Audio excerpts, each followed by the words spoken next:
Okay, so let's start with the first one, pass HTTP response.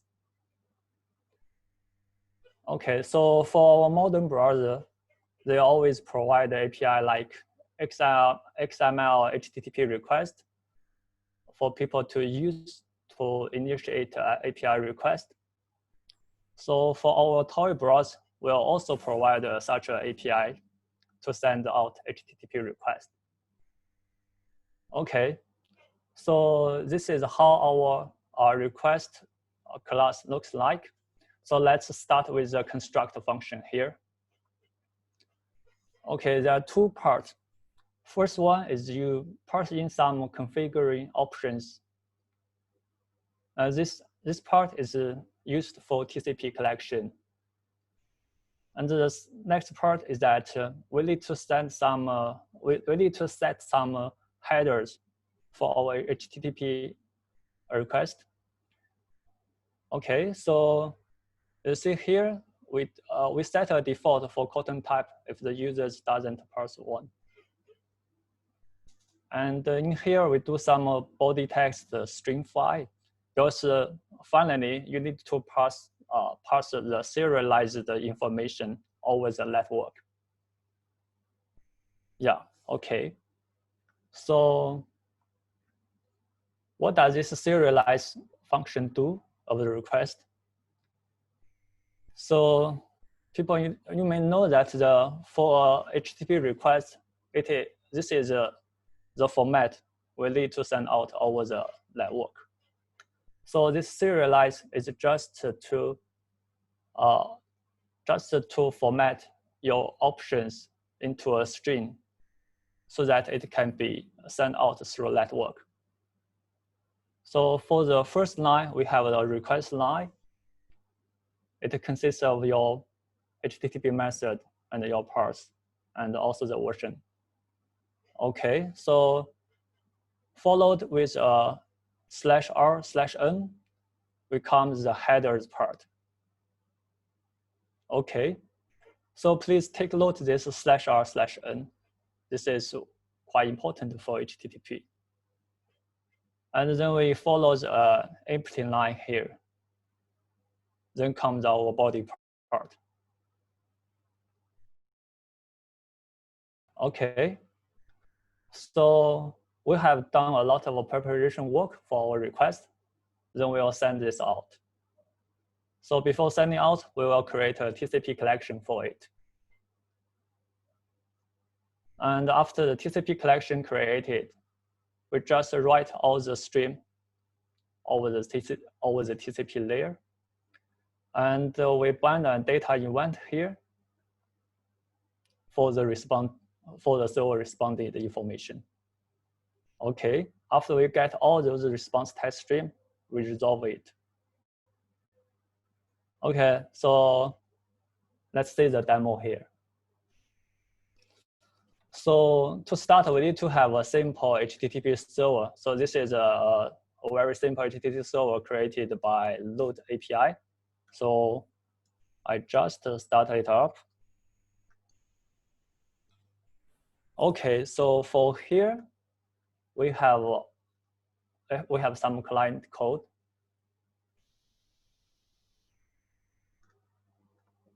So this is all the code I just showed you, right?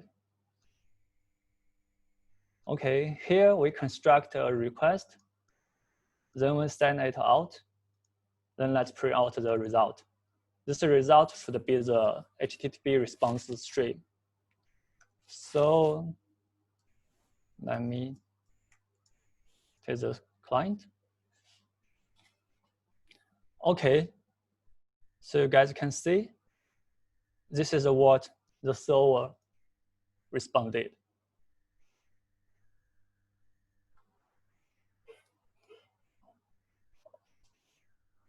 Okay, so let's go back to our slides. We have successfully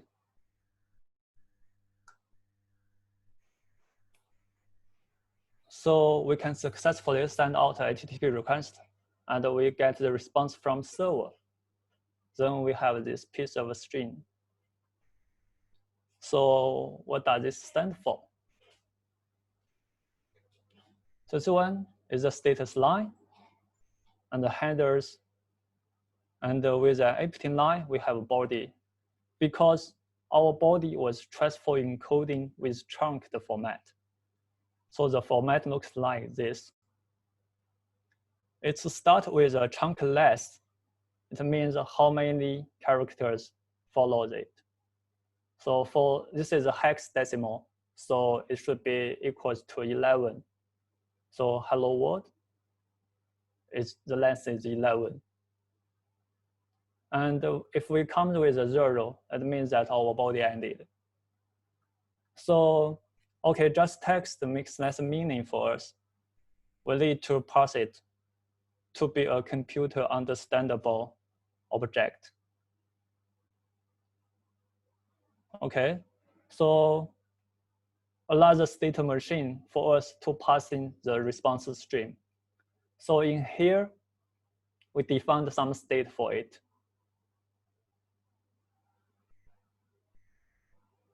Okay.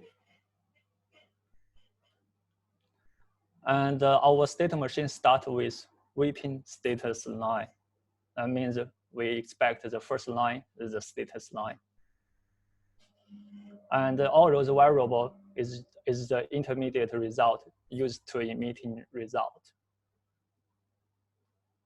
So this is how our response parser looks like. So you can see it's the same structure. We have a for loop to feed all those characters to our receive character. And this receive character will dispatch all those characters to corresponding state functions based on current status. So all those parse status line, all the parse handle value are status functions.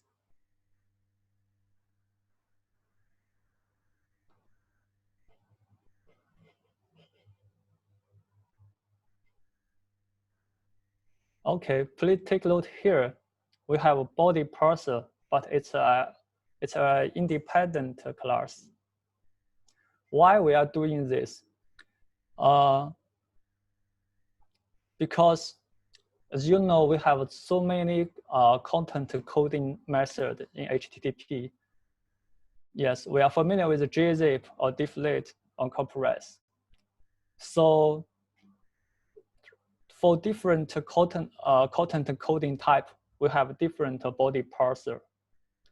This is to decouple our body parser from our response parser. So it makes our response parser to be extensible. Yeah, that is the design. Okay, so let's look back our demo here.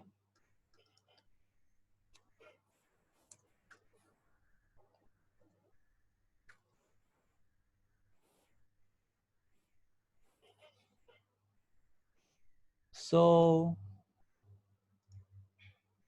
this piece of code never changed. So we add the response parser. We just add it here. Yeah, we turn this data to string, then we parse it. Then we get all the result from it. And we resolve this response to users. So let's run the client again.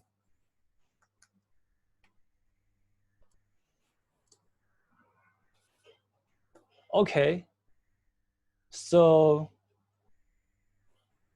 you can see this is the raw stream, and this is the one parsed by our response parser.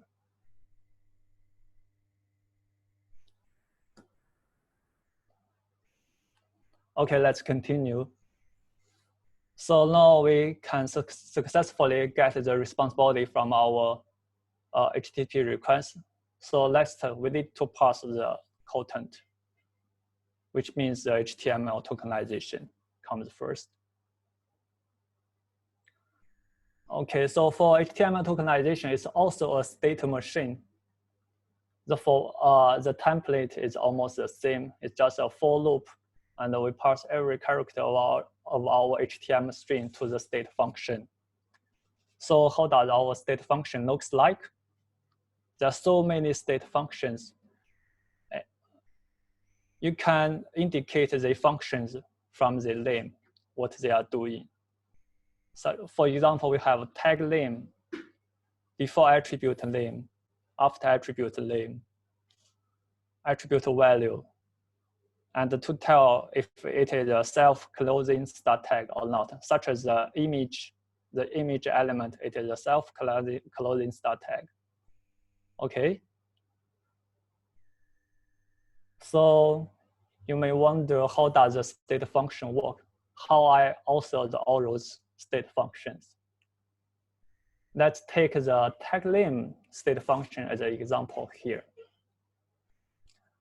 You can see here, based on the different character type, we have different processing logic. Okay, actually, you can just refer to the HTML specification to write out this state function. Yeah, just transfer those specifications to code. For example, if your character is a tabulation, or it's a line feed or form feed or space, you switch your state to before attribute name if you are in the tag name state. Okay.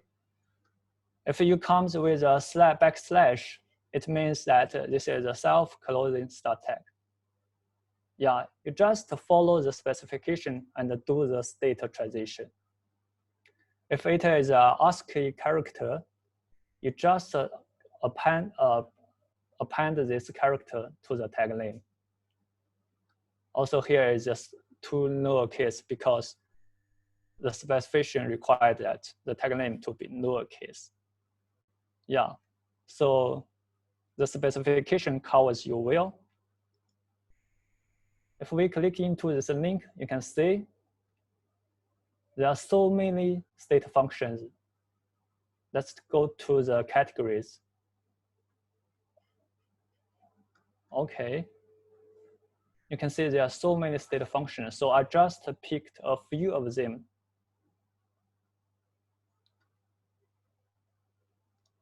Okay, this is how I write this state function. So you may notice that here is the emit function used to emit our tokens during the tokenization. Okay, so we have a stack to restore all the intermediate state during our element traversal. And based on the token type, we are doing different things, such as if this is a start tag, that means we encountered a new element. So we initialize a new element, and the top, okay, the top is the stack top, means the top means it's the element, it's the parent of this element. So we push this element to its children array. And here we are doing something else. We check if this is a self-closing tag. Yeah, if this is not a self-closing tag, we push this element to stack because it means that this one may have children. So we need to reserve the state.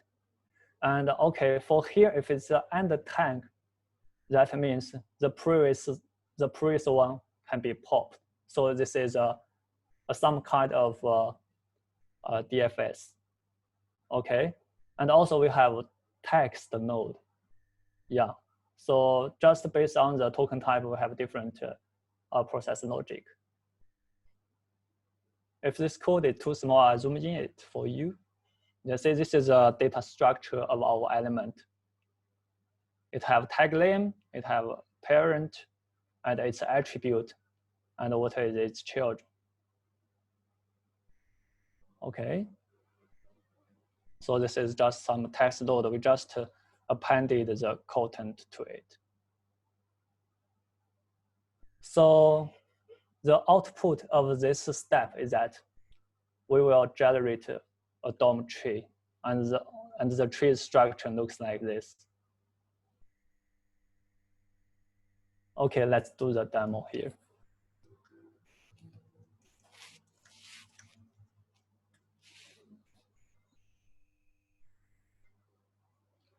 So we have our HTML parser here, and this is all the code just in our slides.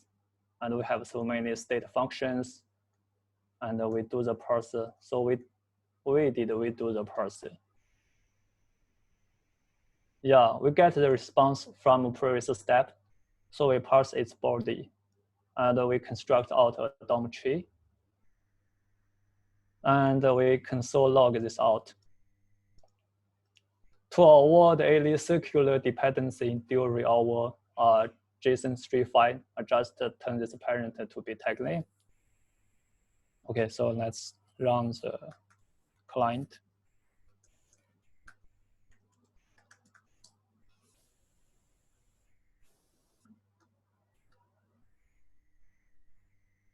Okay, so this is a whole DOM tree. So we have a root node called document, and all the other elements is to be children of it.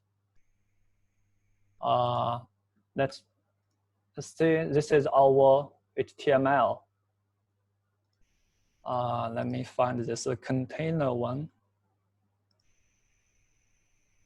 Okay, you see this container element. It has two children, which means it has two children. One is my ID, the other one is class C1. And its parent is body. And its tag name is div. Yeah. And there's a children array, which is this two. And okay. And here you can see there's a sequence number. This property just marked the sequence. This one means I'm the 0th children of my parent. Yeah. So what does this use for? This will be used to check your symboling elements. Yes. So this is the output of this step.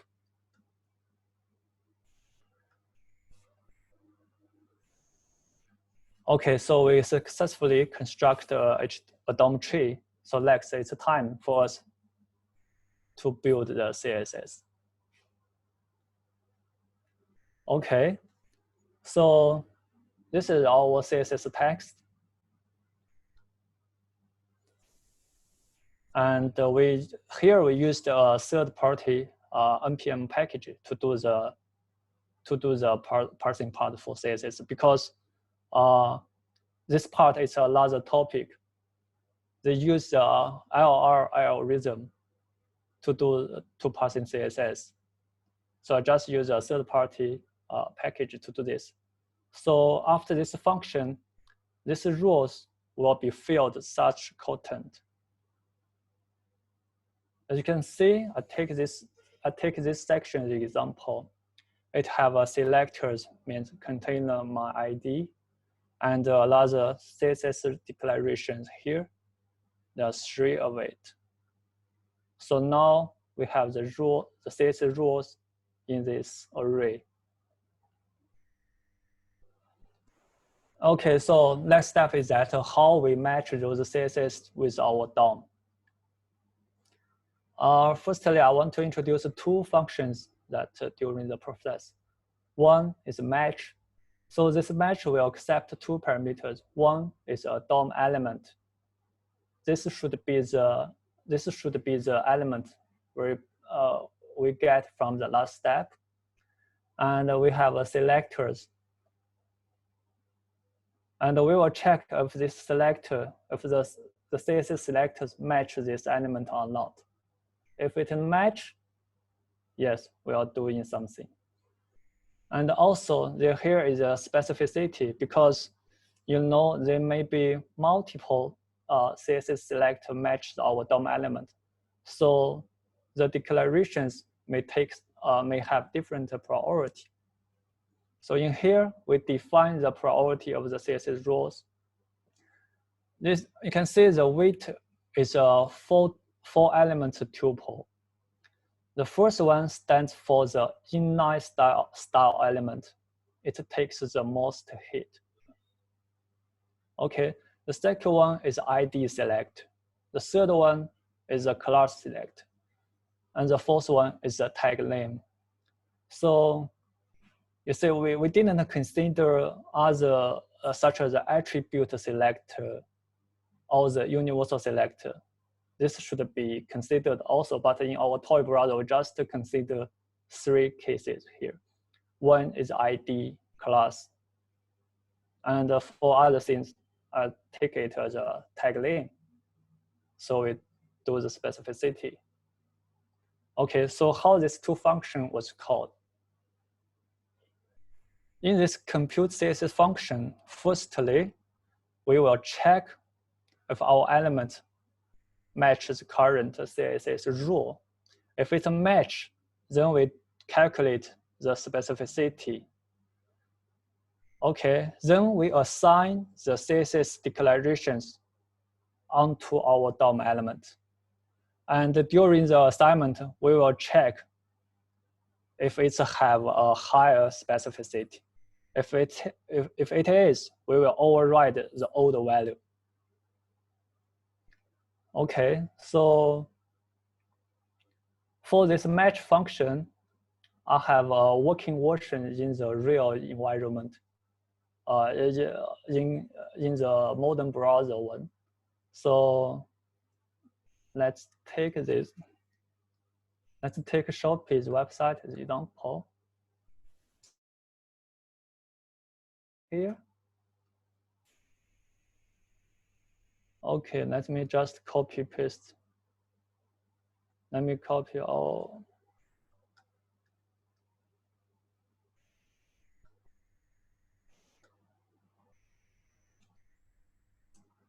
Okay, so now we have a match function. So let's take something as example. Okay, how about we take this DOM element? Let's put it CSS for home banners. Okay, so I just press $0. Yeah, so it means that this CSS selector can select this one. Okay, let's look back a little bit. How about we select this row main? Okay, so let's select this one.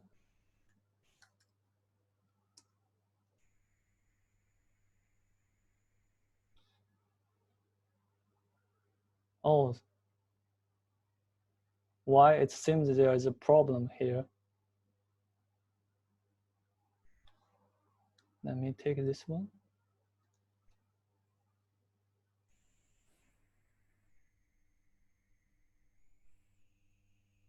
Should be div.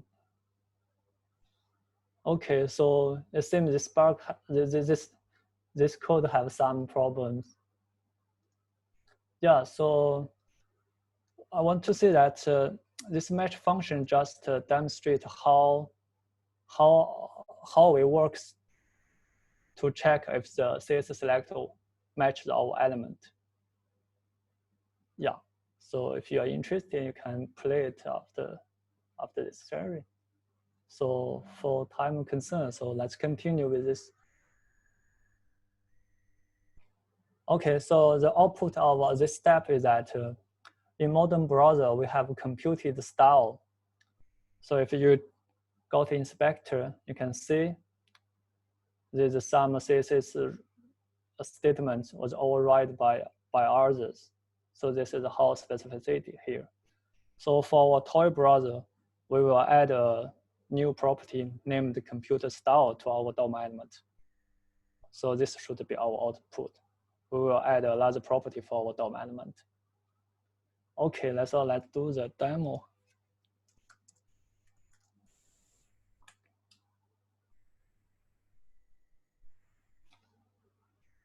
Okay, so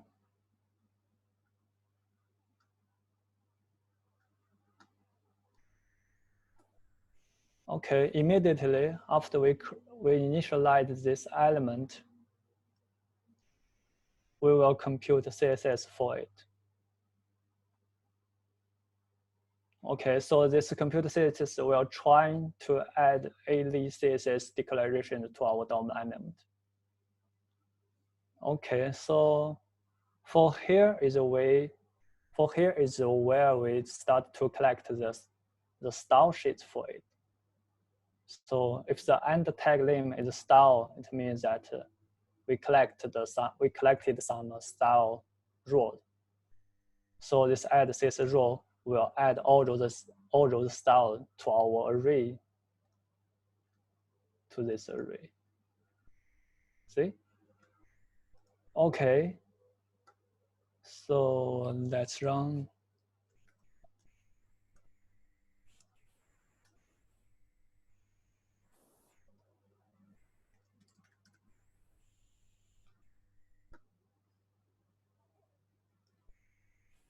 Also, let's take this container to check if we have any. Oh, you see, this computed style here. And for our container, we have some CSS row here. The first one is the value. The width is 500. And the height, the display property, and the background color. And each of them will have a specificity. Because this is the ID selector, so here we put 1 here. Okay, so let's go back to our slides. So from the previous 3 steps, we have already successfully parsed the HTTP response and do the HTML tokenization. Then we matched our CSS to our DOM. So now it's time for us to do layout. Because we have CSS rows, we can do the layout now. Okay, so there are 3 generations of layout technique currently. The very first one is a normal flow. Okay, so your document just layout from left to right, from top to down. If your writing mode is from left to right, this should be affected by the writing mode also. But normally the layout is from left to right, then top to bottom vertically. The second one is that the flex layout. So flex layout is a wide-dimensional layout technique. Okay, so this one has been heavily used by RN, and RN proved that flex can satisfy all the needs currently we have. And the third one is a grid layout.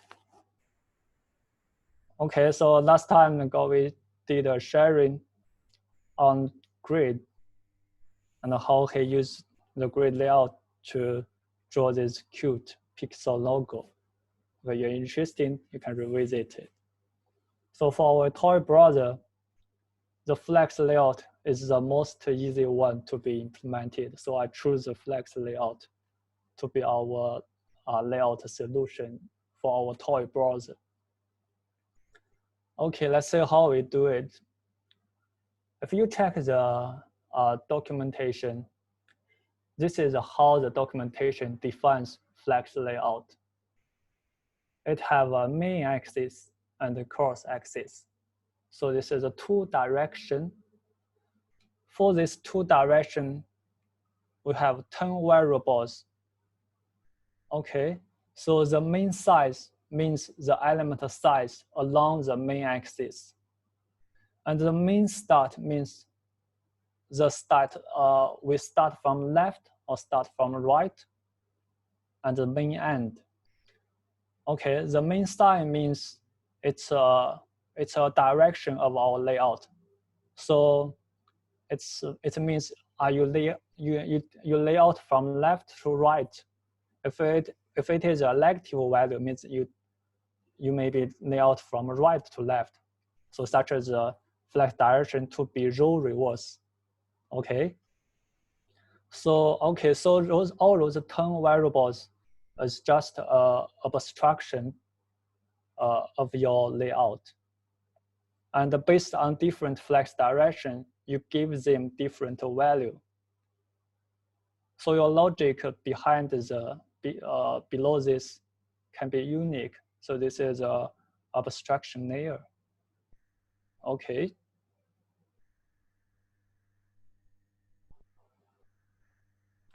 So our layout starts from the step 1. We want to collect all flex items of a container into its rows. Okay, so it may look like you place the first one, you place the second one, and you place the third one. Okay, at this kind of a moment, you have two variables. One is the main space. It stands for how much room still remains for you to place the next items. And also the cross space means the height of your container. So you can see here the height is decided by the highest item in your row. Okay, so at the end, if the main space larger than 0, that means we have some space remaining. So we will assign those extra space to those flex items based on your flex growth. Yes. If it is less than 0, then we are trying to shrink those children items. Yes, this is how the layout along the main axis was done. Okay, then after it, we need to calculate the layout on the cross axis. So firstly, we will define the line height. Yes, it also can be achieved from the previous step. It means the highest item. And after that, we need to determine those items' position along the cross axis based on the CSS properties, such as if this line itself is center, we just move this block to the center position.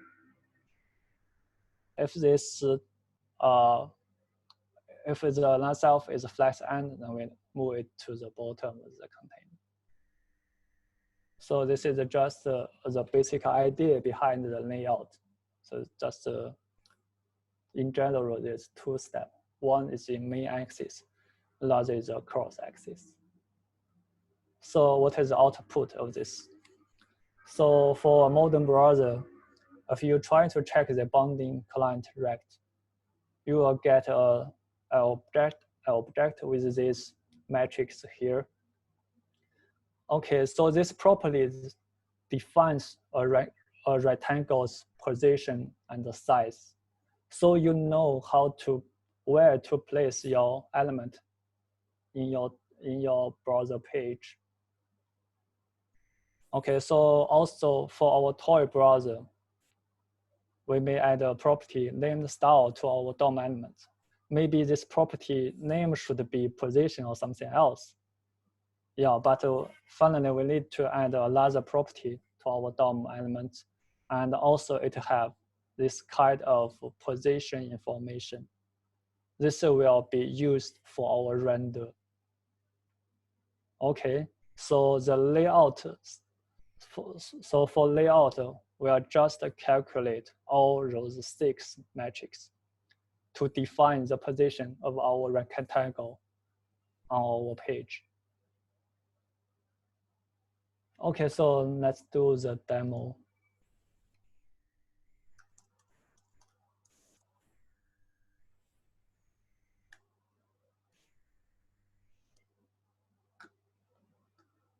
Okay, so let's go back to our HTML parser here. So when does the layout calculated during our emit token? It was done at end 10 because at this moment, you know how many children you have for a parent, so you can do the layout. Okay, remember that this top means the current parent. Okay, so in this layout here, we have some default props. If you didn't set a flex property for them, we have some default for it. Okay, we defined the abstraction variable for our layout. And based on different flex direction, we have different values for all those 10 variables here. Okay, so the code may be, yeah, so this is just doing the layout. Okay. Let's check our result.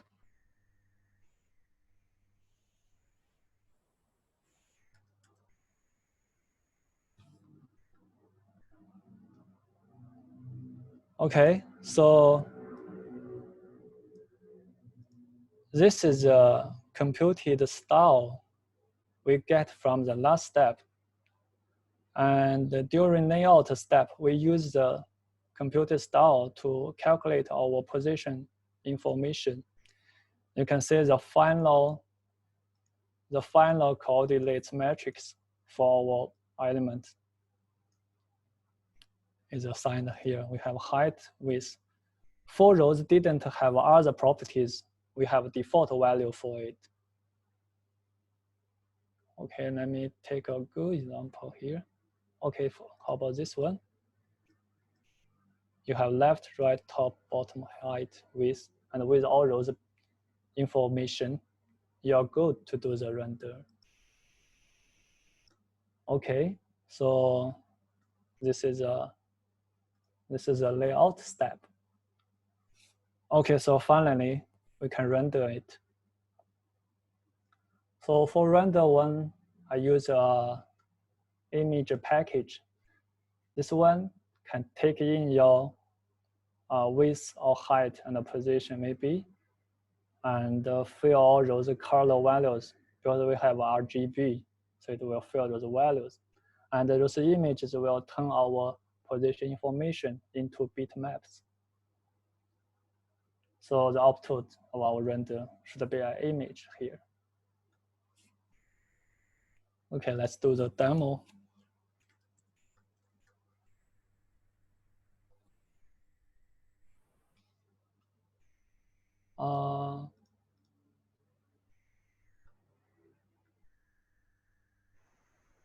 Okay, so this is our client index.js. We have required these images in. And before we rendering, we need to define a viewport for it. So our viewport is 800 width and 600 height. And we pass HTML here. And then in this render method, we parse in the viewport and our DOM structure. So how does this render looks like?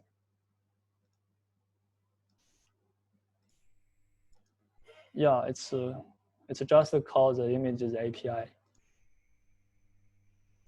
And if this element have any children, then we recursively call the render method for its children. So finally, we can get a bitmaps image, which is described by our HTML string. And we save this viewport to our root folder.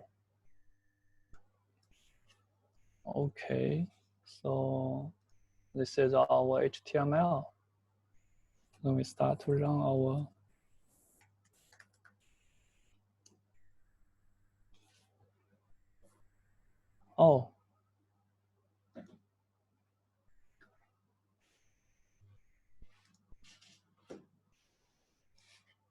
So you can see this is a final output.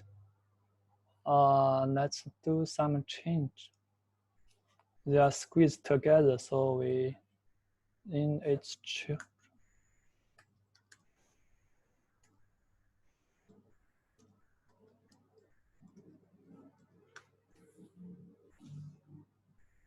Okay. Yeah, so, okay. Let's say this two blue block should be this A. So we may align self align or not self.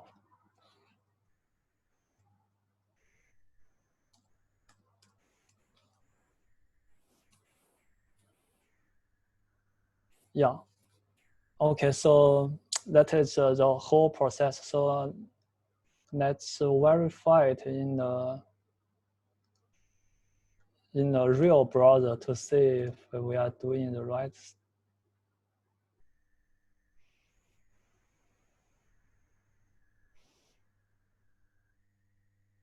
Okay, so I just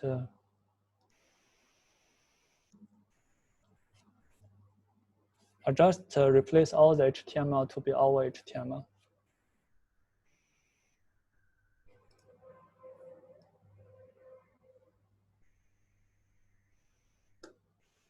Okay, as you can see here, this is how the whole process. Yeah.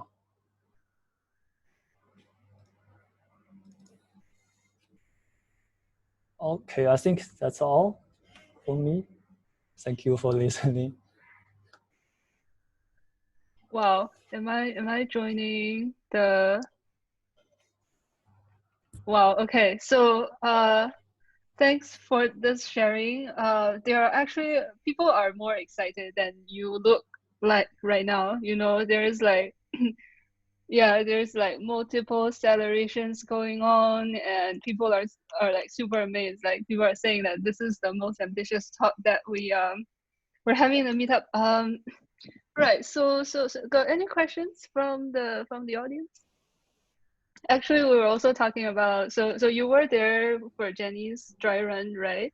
So when we were talking about the the CSS and the HTML parsers, we were like, that's that's the exact content we wanted for Jenny's sharing next week, because she is gonna okay. So preview for next week.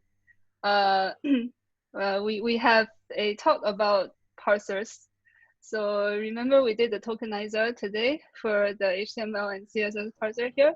So we might have some content for you next week that talks about how potentially we can do that, like in a with a senpai's wisdom from a guy named Early.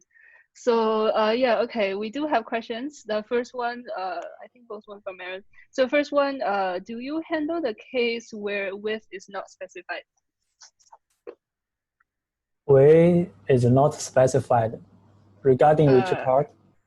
I believe it's regarding the layout as well as the rendering part. With Oh, so you mean if I take all the situations of layout? let me. So I think my understanding about the question, because we did put down a width for the container, right? So do we handle the case where the container width is not specified? Because for Flexbox. Oh yeah. So, oh, okay. So,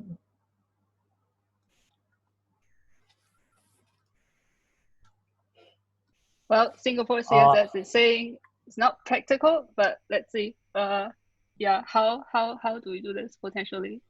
okay, so if you didn't set a width for the container, then I take this one as an auto sizing. So so we did implement. Yeah, so we did a for loop, and okay, end up all the children items width, and the width will be the final width of the container. So they will be an auto sizing here. Yes. Wow. So is it following the pseudocode from the CSS specification for Flexbox? Not really. Okay. Wow. Okay, so I can say that this code may have a lot of edge cases not handled Oh. because I didn't guard it with some unit test or something else. So for this part, it's just I mean a general idea how the flex doing the layout and how and at what moment HTML is insert the layout information to our DOM. Yeah, so maybe this to be a follow-up work. If it is interested, we continue work on it to make it perfect. Oh yeah, so do expect some edge cases not handled. Yes. I see. Wow, yes. cool. Next step will be to implement the. Okay, so here in Singapore CSS, again, we can implement it by following the algorithm according to the CSS specification. Yeah, so that can be a next step. We do have more questions. Let's clear the questions. Okay, I'm just gonna follow the order. So, what's your plan on handling text? Right, because we're doing the rendering using an image library, right? So how to handle text? Okay, glad you guys asked it. I tried, but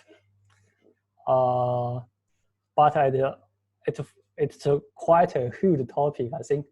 So, you know, text, you can see text is also an image. It's also a box. It also should be a step of layout. And to lay out those text, you need to check this free type. Okay. And basically, I cannot find a low-level library to help me to do this because, yeah, so to render text is another quite big topic. Yes, so you have different glyph here, and those glyph is actually some bitmaps. Yes, for different sets of this glyph, it also have layout information, but all of the layout information should be related to the left, top, or right, such kind of thing. So when you see a browser renders this text for you, it just a lot of rectangles, yes, layout for you by browser. So yes, that is why we cannot render out a text here. I see. Just render out, yeah. That's like another peek into how complex this whole process actually is. Right, okay. Next, while you are building this toy browser, which part is the one that confused you the most? This is a question from Yichin. The CSS match part. CSS matching. Oh, yes. Is it about the specifications? No, it's I mean for this match function. Okay. Because you know, I don't know such as if you have some selection like nth last child. Yes, I think I just supported a few of the a fraction of the CSS properties. There's still some other CSS properties that I cannot implement by just use this match function, because you see this nth last, it may cause some traceback during your tree traversal. So if you check the compatibility issues of CSS properties, you may can understand that why some of it have a poor compatibility issue. Yes, this is a constraint behind it. So I think in CSS4 there are a lot of CSS properties related to traceback or some kind of those statements was not completed by most browsers yet, because yeah, that's the reason behind it. Yeah, so to answer Ichin's question, I think the matching part is the most challenging part. Yeah. Well, I see. That's also like, it's like a challenge for browsers in general, I guess, not just for this project. Okay, next question. I know it's 7 already, but let's clear the questions. I know people are really, really very curious about this this topic, like I am. Right. So, okay, I'm losing track of the chats. How to implement JavaScript execution? He actually proposed eval. Is that what you're gonna do? This is a question from Carrick, by the way. Oh. And Sullivan also. Actually, I have no idea how to do it. To be fair. Well, so if you check the source code of Chromium, and you can see that browser is a huge engineering project. And just for this HTML, you can see how long the source code. Yeah, and I think if you are interested, you can check this.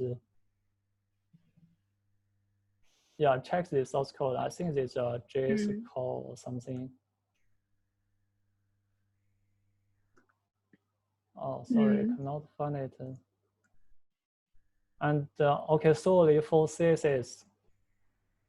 There's so many source files. So yeah, if you curious, you can try to read all of this. Yeah, there are plenty. Well, just thinking out loud here. So for a real browser, it should have like some kind of JavaScript engine inside, right? Like a V8 engine. So for our case, since we're building this toy browser in a Node environment, is it possible that we utilize like the Node environment that we already have to somehow execute the JavaScript? So just thinking out loud here, I'm not even sure whether I'm making sense or not. But